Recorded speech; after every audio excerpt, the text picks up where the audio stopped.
Seu destino está nas mãos de quem te chamou. Ou eu poderia dar outro título, outro tema para esta mensagem: Jesus está no barco. Aleluia. E quando Jesus está no barco, tudo vai bem. Até aquilo que se levanta para querer nos parar, nos amedrontar, o Senhor Jesus, Ele muda o cenário e Ele nos dá vitória. Aleluia. Glória a Deus. Então aqui o Senhor Jesus, Ele dá uma ordenança. No capítulo 38 nós vemos um dos discípulos, ele temendo a tempestade que se levantou, que ia contra o barco. Mas aqui também a passagem ela cita que não só havia o barco deles, mas também os barquinhos ao qual o seguia. E assim também não é diferente sobre as nossas vidas. Aleluia. Vamos conjecturar que eu e você, nós somos o barco ao qual está sendo guiado pelo Senhor Jesus, e os nossos filhos, nossos esposos ou esposas, eles são estes barquinhos. Aleluia. E a partir do momento que eu e você começamos a temer, começamos a duvidar, os barquinhos que estão ao redor, eles também começam a ser atingidos. Aleluia. Glória a Deus. Aleluia. E eu analisando, e eu fui analisar o contexto, e eu identifiquei primeiro que o Senhor, Ele é o capitão. Aleluia. Segundo, eu fui analisar ali a estrutura, que a Bíblia diz que houve uma grande tempestade, houve um grande vento em um mar. E eu disse: Senhor, que mar é esse? E ali eu fui estudar, e ali eu fui meditar, e ali eu também fui procurar sobre este assunto. E eu entendi, eu compreendi que ali em específico, ali não era um mar, mas sim um lago, um grande lago, ao qual, se a gente pararmos para imaginar, no lago não tem ondas, no lago não há tempestades. Então ali logo eu identifiquei que aquela tempestade ela era algo sobrenatural. Aleluia. Ali aquela tempestade era algo para que Deus viesse exercer, para que o Senhor Jesus viesse exercer a sua autoridade. Porque muitas das vezes eu e você, sendo seres racionais que pensamos, sendo seres que cremos em Deus, mas muitas das vezes chegamos a duvidar mediante ao cenário. E o Senhor Jesus, Ele disse: vento, mar, aquieta-te. E o vento, ele obedeceu. E porque eu e você muitas das vezes não queremos obedecer a palavra de Deus, e porque muitas das vezes eu e você queremos colocar dúvida no meu e no teu coração, e porque eu e você queremos olhar para o cenário. Aleluia. Então no versículo 38, os discípulos, eles temeram, eles começaram ali com medo. A princípio eles seguiram a ordenança do Senhor. Imagino eu que o Senhor Jesus, Ele não disse. Porque Ele não disse para seus discípulos: nós vamos passar, mas mediante o trajeto vai surgir uma tempestade, mas vocês se acalmem. Eu vou estar dormindo porque eu passei o dia todo ministrando, ensinando, mas ainda assim não saiu do meu controle. Está tudo no controle. Eu vou estar em silêncio porque eu vou estar dormindo, mas eu vou estar ali. Aleluia. E eu fui estudar sobre a polpa, a proa do navio. Aleluia. E ali eu estudando, eu entendi que quem está na polpa, ele tem a ordenança, ele tem, como é que eu posso se dizer, o dever de estar vigilante. Para quê? Para que, se caso acontecer um imprevisto, ou se caso acontecer como aqui aconteceu uma tempestade, para que ele venha avisar os tripulantes. Mas o Senhor Jesus aqui, ele estava dormindo. Vamos imaginar que em meio a uma tempestade, o barco balançando, água entrando dentro do mar, quem consegue dormir? Mas o Senhor Jesus, ele estava mostrando para os discípulos o seu maior exemplo de fé. Aleluia. Ele estava dizendo que até em silêncio eu trabalho. Aleluia. Que até em silêncio eu faço. Que até em silêncio eu determino. Que o meu silêncio não é um ponto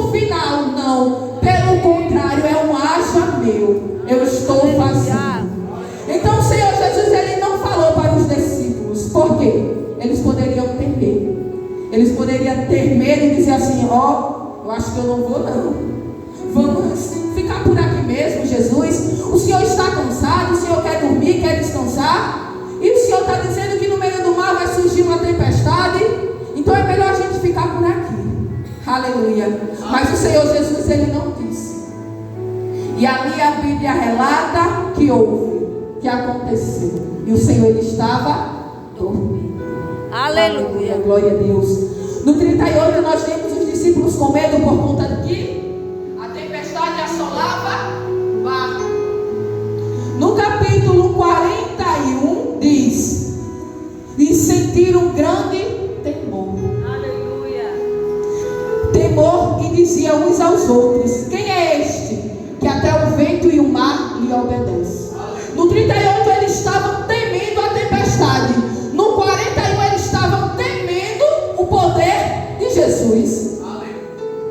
Eu fui estudar umas passagens atrás, e aqui os discípulos ao qual andava com Jesus, eles já haviam presenciado a cura do endemoniado, a cura da sogra de Pedro, a cura do leproso, o perdão dos pecados e a cura de um paralítico, a cura do homem que tinha uma das mãos mirradas. O Senhor Jesus já havia e tinha ensinado vários sermões para ele, mas o principal ao qual chamou a minha atenção foi a parábola do grão de mostarda, ao qual ali o Senhor Jesus, ele disse que se a nossa fé ela for o tamanho de um grão de mostarda, grandes coisas nós poderemos fazer.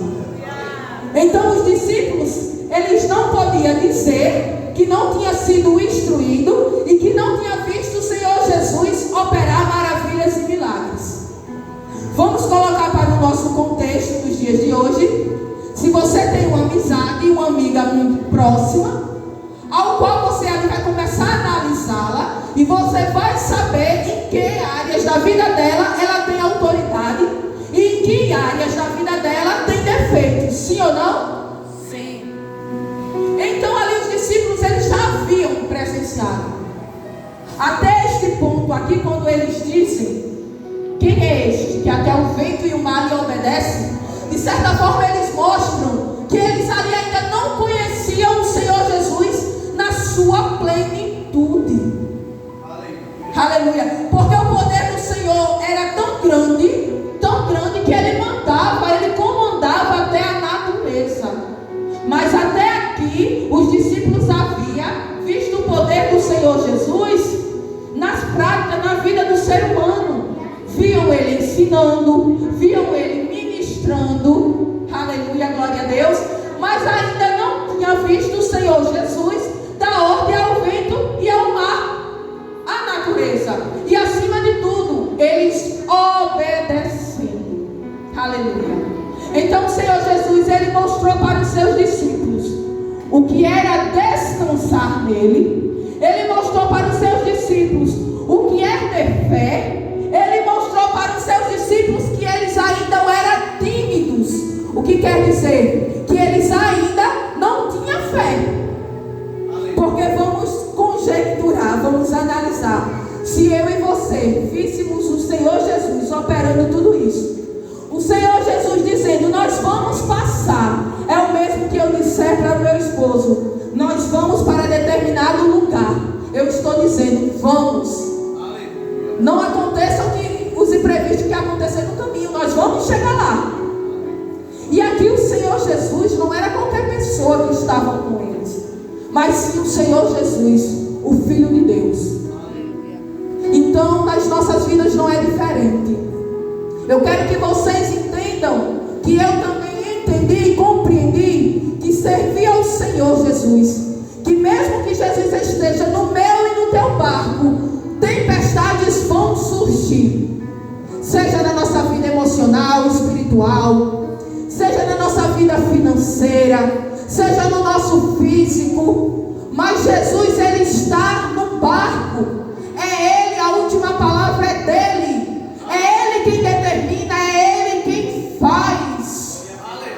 E Hebreus 11, versículo 6 diz: ora, sem fé é impossível agradar-lhe, porque todos aqueles que se aproximam de Deus, temos que crer que ele é galardeador de todos aqueles que o buscam.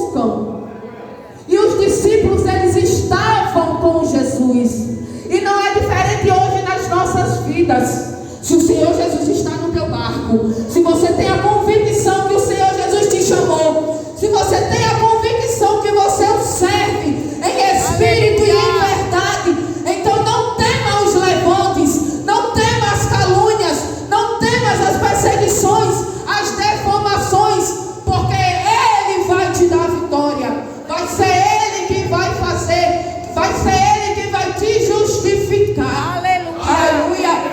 Assim como o nosso pastor, ele citou aqui o apóstolo Paulo. Aleluia. Quando o apóstolo Paulo, ele disse: Senhor, o que queres que eu te faça? O apóstolo Paulo aqui, ele estava se alistando para o soldado. Ele era um soldado de Cristo a partir daquele momento. Ele estava dizendo: Senhor, o que tu queres que eu faça? Eu não quero mais viver minhas vontades, mas a tua. Eu não quero mais ser guiado pelas minhas emoções, mas pelo teu Espírito Santo. Eu não quero mais olhar nem para a esquerda nem para a direita. Eu quero ir para onde o Senhor mandar, para onde o Senhor determinar, eu irei. Então na minha e na tua vida não é diferente. Tome posição. Tome posição. Aleluia. Se posicione. E eu sempre ouvi esta palavra muito por esses dias.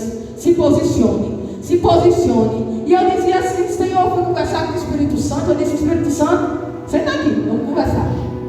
Eu tenho ouvido muito essa palavra: se posicione, se posicione. Mas na prática, o que quer dizer? Se posicionar. Se posicionar é você adotar um cenário ao qual glorifique o nome de Deus. Daniel, na Babilônia, ele se posicionou. Quando ele chegou, ele disse: eu não comerei os manjares do rei. Ele se posicionou. Daniel, ele se posicionou porque ele orava 3 vezes ao dia. Posição, ritmo, constância em oração. Aleluia. Sadraque, Mesaque e Abednego, ele se posicionou quando ele disse: não me curvarei mediante a estátua do rei. Ele se posicionou. Ele disse: ainda que eu morra, ainda que eu seja perseguido, ainda que eu seja destituído de algum cargo, mas eu escolho servir ao Senhor. Se posicione. Examine a área da sua vida ao qual você precisa se posicionar. E se posicione.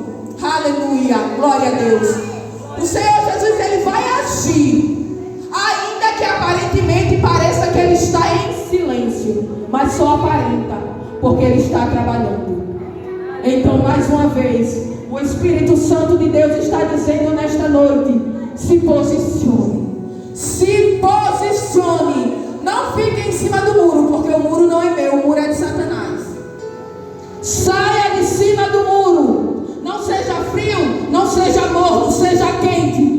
Assim como Josué, ele disse, aleluia, ele declarou para aquele povo. Josué se posicionou, ele disse assim: hoje eu e minha casa serviremos ao Senhor. Escolhe hoje qual é o Deus que vocês querem servir. Aleluia. Se posicione. Não podemos servir a 2 senhores. Ou é Jesus, ou é o mundo. Se posicione. Examine o homem a si mesmo e se posicione. Se posicione na palavra de Deus, porque no tempo certo, você na posição, você servindo, você adorando em espírito e em verdade, Ele fará sobre a tua vida. Isaías, ele se posicionou, mas antes disso ele disse: ai de mim, que vou perecendo, pois sou um homem de lábios impuros, que habito no meio